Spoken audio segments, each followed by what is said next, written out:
तो और मेरे भाइयों, क्या हाल है यार। उम्मीद करता हूँ लोग कह रहे से होंगे, मज़े में होंगे, खुश होंगे। तो भाई आज की ये वीडियो भी फुल तबाही होने वाली है। आपको टाइटल देख के पता चल ही गया होगा कि हम आज क्लोज रेंज के ऊपर बात करने लगे हैं कि आप अपनी क्लोज रेंज किस तरह तबाही बना सकते हैं, किस तरह 1v4 हैंडल कर सकते हैं, सब कुछ आज इस वीडियो में। मुझे 5 दिन लग गए सारी इन्फॉर्मेशन, सारे पॉइंट्स को कैलकुलेट करते हुए कि ये चीज़ें बहुत इंपॉर्टेंट है। ये चीज़ें अगर आप कर लें तो आपकी जो क्लोज रेंज है वो 20 हो जाएगी। तो भाई इस वीडियो में बहुत मेहनत लग गई है। अभी आपको एक और सी मज़ेदार बात बताता हूँ कि मेरे साथ इतना हैवी किस्म का प्रैंक हुआ है कि मैंने कोई 20 मिनट की रिकॉर्डिंग की है। 20 मिनट की वॉइस ओवर के साथ लगातार बोलता रहा हूँ। 20 मिनट इतना बोला है।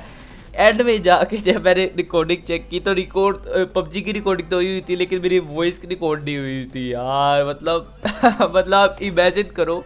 बहुत मेहनत लग रही है इस वीडियो में। भाई make sure to subscribe and like this video, and if possible if you like this video तो please make sure to share it. तो भाई बिना किसी देरी के अपने वीडियो का आगाज़ करते हैं।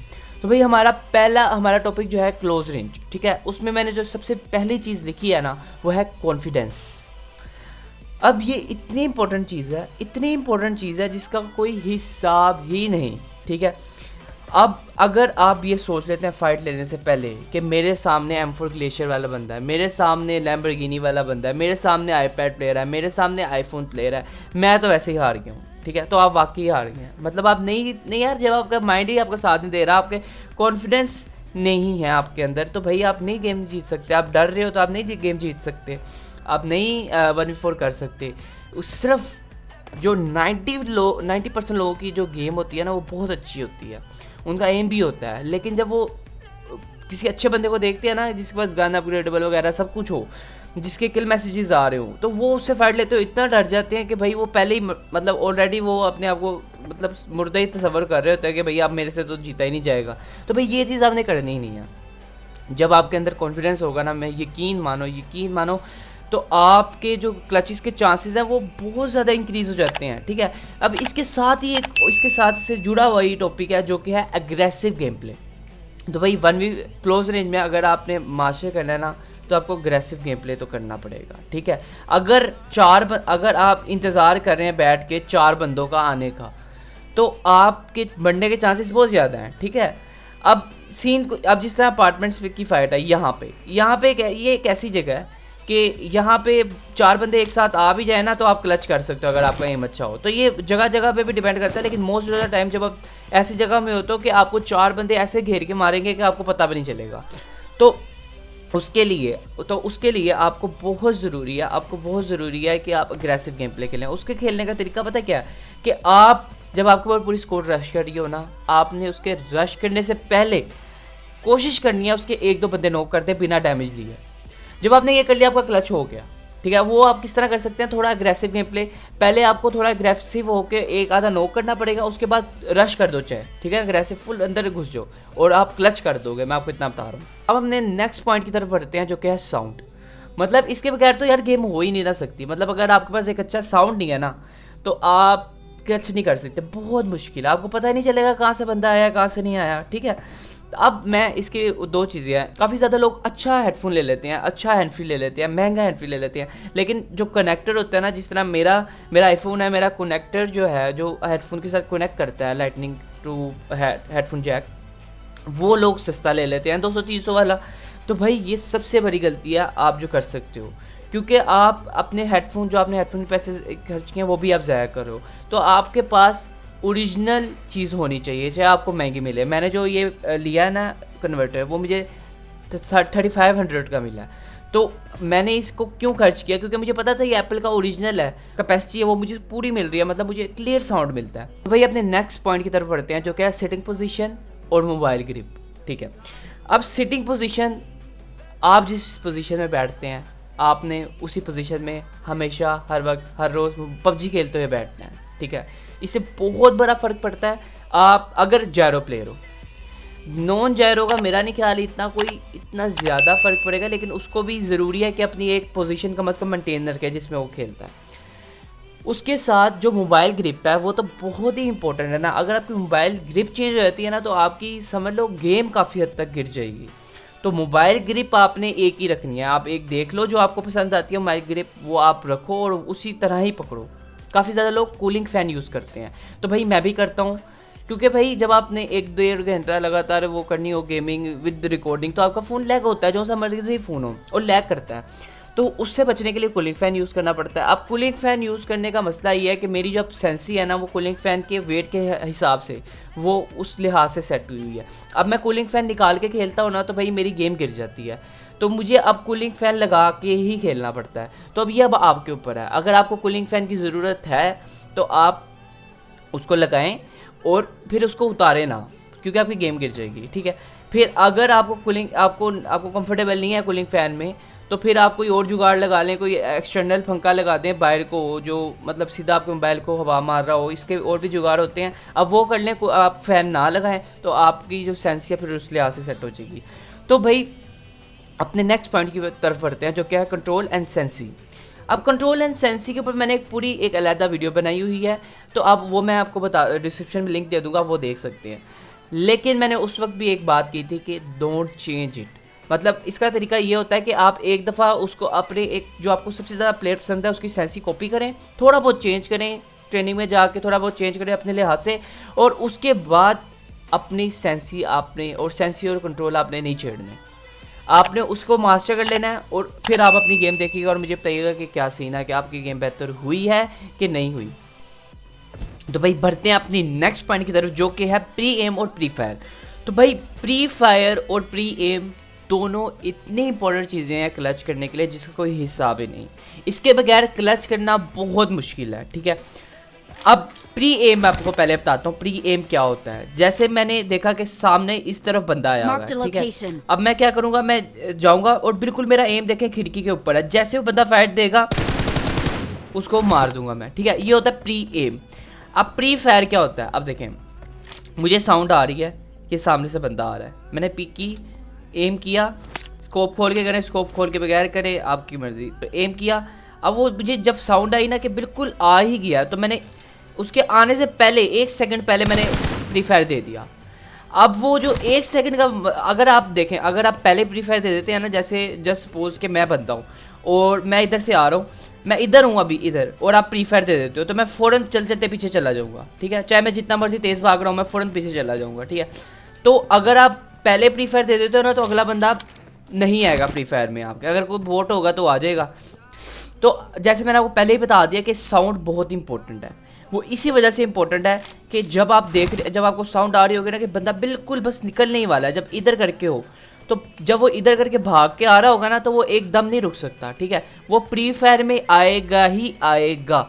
और अगर आपने प्री फायर सही रखा होगा, मतलब जस्ट सपोज के वो आपको पता इधर आ रहा है, तो आप ऐसी जगह में अपना क्रॉस एरिया, ऐसी जगह में अपना स्कोप रखें जहाँ पे आपको पता है उसका हेड आएगा।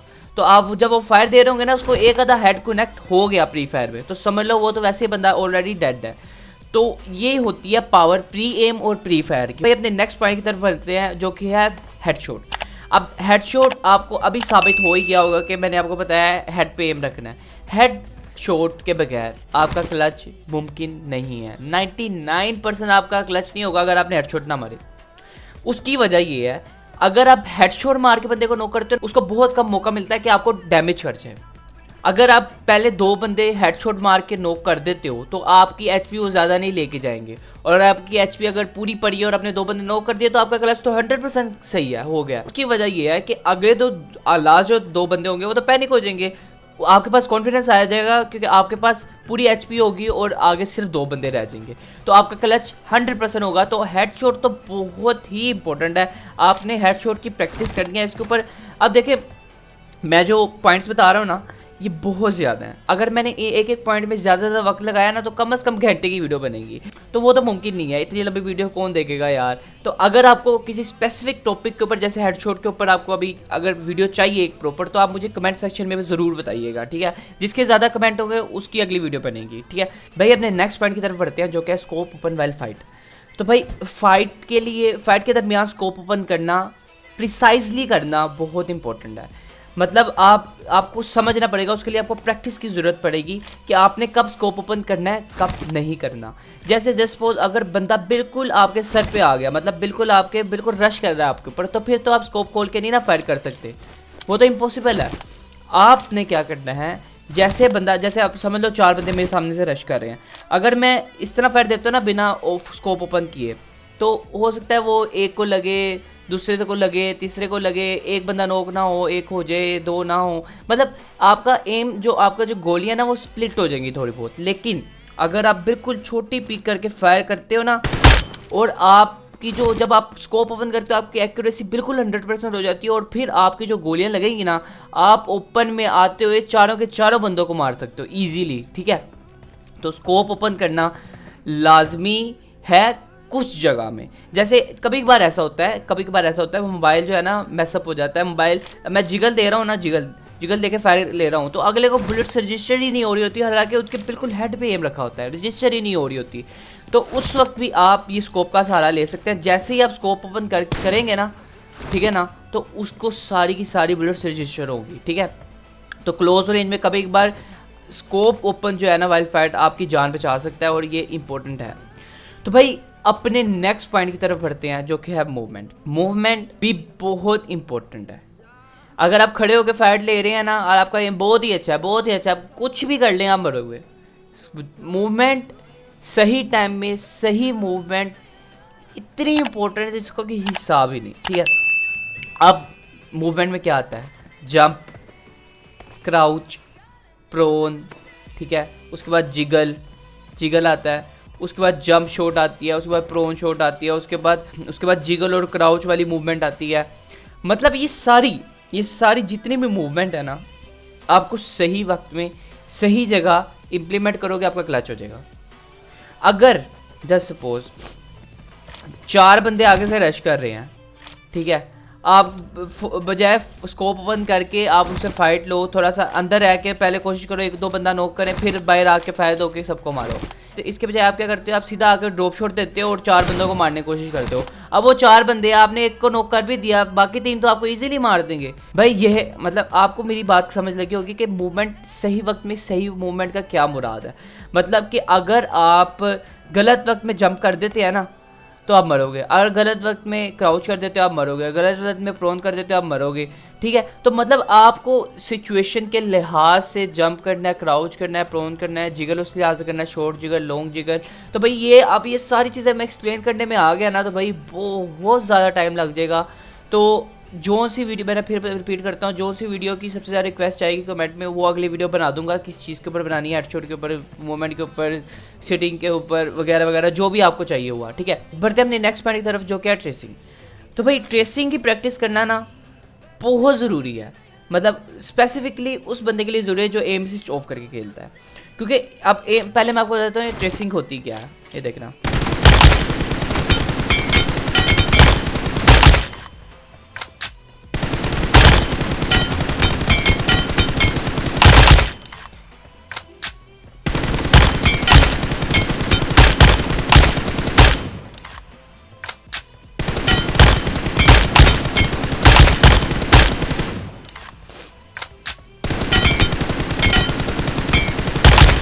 देखो ये एम शिफ्ट ट्रेसिंग होती है, जो ट्रेस एम को शिफ्ट करते हुए जो ट्रेसिंग होती है ना, ये क्लोज रेंज में ये ट्रेसिंग होती है।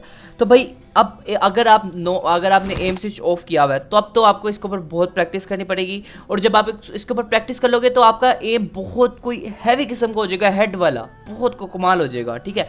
लेकिन अगर आपने एम स्विच ऑन किया हुआ है, तो ये आपकी जो ट्रेसिंग वाली जो एबिलिटी है ना, आपको इसके ऊपर इतनी ज़्यादा मेहनत करने की ज़रूरत नहीं है। मतलब ये थोड़ा बहुत तो आप करेंगे, लेकिन समझ लो आप अगर आपने एम स्विच ऑन किया हुआ है, तो आपकी जो ये ट्रेसिंग में मेहनत है वो 50% लेस होगी। लेकिन उसका नुकसान क्या है, उसका नुकसान ये है कि आपका कभी कभार जो आपका एम स्विच है ना आपको मरवा देता है, और कभी कभार आपका एम स्विच आपका साथ ऐसा क्लच कर देता है कि आपको पता भी नहीं चलता क्लच हो जाता है। तो ये आपके ऊपर डिपेंड करता है, आप जिसमें कंफर्टेबल हो आप वो कर लो। मेरी तरफ से दोनों ही अच्छे हैं, मतलब थोड़ा सा एज मिल जाता है उन लोगों को जो एम स्विच ऑफ करके खेल रहे होते हैं, क्योंकि उनकी गेम जो है ना एक कॉन्स्टेंट हो जाती है। लेकिन एम स्विच वालों की जो गेम है ना वो कभी गंदी हो जाती है, कभी अच्छी हो जाती है। तो वो एक पॉइंट है ज़रूर। तो आप कोशिश करना कि आप एम स्विच ऑन करके खेल रहे हो तो उसको कोशिश करो कि एम स्विच ऑफ करके प्रैक्टिस कर लो। अगर आप कामयाब हो जाते हो तो आपकी गेम एकदम इम्प्रूव हो जाएगी। तो भाई लास्ट पॉइंट की तरफ आते हैं जो कि है ड्रिल्स। मतलब जितने भी मैंने आपको पॉइंट्स बताए हैं ना यार, इनकी ड्रिल्स करो। क्योंकि अगर आप जितनी मर्जी वीडियोस देख लो इंटरनेट में, आप जो मर्जी वीडियो देख लो, जोनाथन आपको आगे समझा दे, लेकिन आपको अगर आप प्रैक्टिस ही ना करते आप उन चीज़ों की जो आपको बता रहा बंदा, तो आप कभी भी आपका एम अच्छा हो ही नहीं सकता। तो अब प्रैक्टिस आपने कैसे करनी है? मेरा जो एक्सपीरियंस है ना पर्सनल, यार ये ट्रेनिंग ग्राउंड है ना, ये सिर्फ वार्म अप के लिए है। मतलब आप इधर आओ, आप 10-15 मिनट खेलो, वार्म अप, अपना हाथ वगैरह गर्म करो, बस आप जाओ रियल मैच खेलो। क्लासिक, एरेंगल, टीडीएम से खेलो, फिर लिविक खेलो, फिर एरेंगल में जाओ। जब आप जहाँ आपने गेम में खेलनी है उधर प्रैक्टिस करोगे ना जाके, आपका एक सीज़न गंदी केडी जाएगी, एक सीज़न कम रैंक जाएगा, बर्दाश्त कर लो। अगले सीज़न आप 10 की केडी के साथ वापस आओगे। तो ये मेरा आपको मशवरा ये है, इधर आप ट्रेनिंग ग्राउंड में आओ, रोज़ के 10-15-20 मिनट गुजारो, उससे ज़्यादा नहीं। आप मेन ग्राउंड में प्रैक्टिस करो जो कि है एरेंगल, लिविक, टीडीएम वगैरह, ठीक है ना, ओरिजिनल लोगों के सामने, तो आपकी बेस्ट प्रैक्टिस होगी, ठीक है। तो ड्रिल्स में आप इधर एम ट्रेसिंग की प्रैक्टिस कर सकते हो, ठीक है। और मैं आपको बता देता हूँ आप क्या क्या कर सकते हो वो भी। अच्छा, इस जगह में आके ना आप लिटरली हर चीज़ की प्रैक्टिस कर सकते हो। ये बहुत इम्पोर्टेंट जगह है। आप यहाँ पे मूवमेंट की प्रैक्टिस करो हर किस्म की। यहाँ पे आप एम की प्रैक्टिस करो, यहाँ पे आप प्री एम की प्रैक्टिस करो, यहाँ पे आप प्री फायर की प्रैक्टिस करो। यहाँ पे आप लिटरली अपनी गेम इम्प्रूव कर सकते हो, फुल डिफ़िकल्टी में खेलना, ठीक है। और जिस तरह मैंने बताया उस तरह मतलब कोशिश करना खेलना, मूवमेंट किस तरह करनी है, जंप, क्राउच वगैरह सब कुछ करना, और आपकी गेम इम्प्रूव होगी। और अगर आपने थोड़ा मतलब अपना एम एक्यूरेट करना है तो यहाँ पे आके भी आप यहाँ पे आके करके ना ट्रेनिंग लगा के, तो आप यहाँ पे आके भी प्रैक्टिस कर सकते हो एम एक्यूरेट करने के लिए, ठीक है। तो भाई यही थी आज की वीडियो। उम्मीद करता हूँ आप लोगों को पसंद आई होगी। भाई बहुत मेहनत लगी इस वीडियो को बनाने में यार। आपको मैंने बताया था कि अब मैं ये दोबारा बोल रहा हूँ आधा घंटा बैठ कर, मेरा इस वक्त गला पक गया है, लेकिन मुझे उम्मीद है इस वीडियो में बहुत अच्छा आप लोग सपोर्ट दिखाओगे मुझे। अपना बहुत ज़्यादा ख्याल रखना, दुआओं में याद रखना। अल्लाह हाफिज़।